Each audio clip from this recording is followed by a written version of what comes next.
Hey everyone, it's Nicole here, and I have another book review for you. This one's kind of a little out of the box for me. It's definitely not something I've usually picked up on my past reviews. But again, this is what happens when I go to the library with no direction in mind. I just kind of wander and browse the shelves until I randomly pick something out that seems good. So, this one is called Captain in Calico by George MacDonald Fraser. Captain in Calico is about a pirate, as you can tell from the cover. It's about his name is Jack, and in the beginning we find out that he's decided he wants to be pardoned. You slowly find out that he was in love with this woman, and he was about to marry her, and then somehow he ended up on, he was a pirate, but he ended up on the ship that decided they had to leave England, and he had no desire to leave, but he was forced to because he was already on the ship. So he had no way of returning, and then he found out that the captain on this ship was wanted, and, if they found this captain, they were just going to kill him automatically.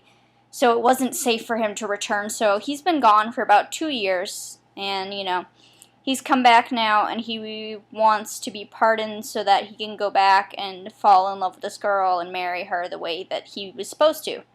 And so once he receives his pardon, things kind of go downhill from there. He finds out some things, he figures out what happens to the woman, and he starts to meet these other people, and he meets this one woman who's kind of pioneer in her own way for women of that time period.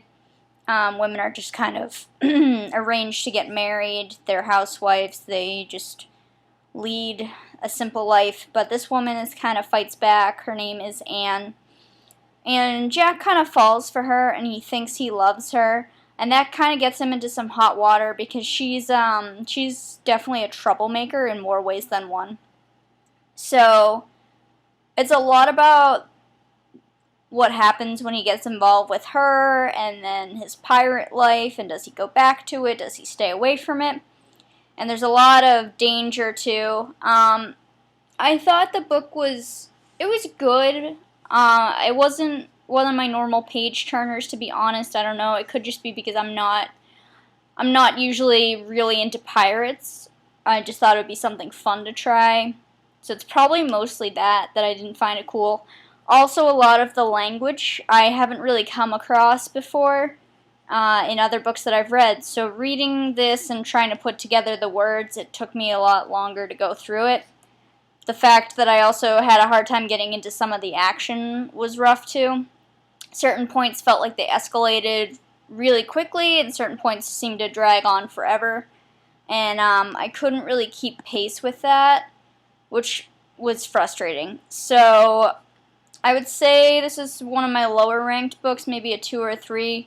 If you do like pirates and you're very interested in that time period, though, I think you'd really enjoy it. He does seem to know, George MacDonald Fraser, he knows what he's writing about. He's got a lot of good history on it. So I think in that respect, for those type of fans, it would still be good. But, yeah, so check it out. Head to your local library. It's there. Captain in Calico. It's got a cool cover. Cool stuff. And it's also an interesting, you gotta see the ending. You gotta figure out what happens to him. So, alright. Thanks for watching, guys.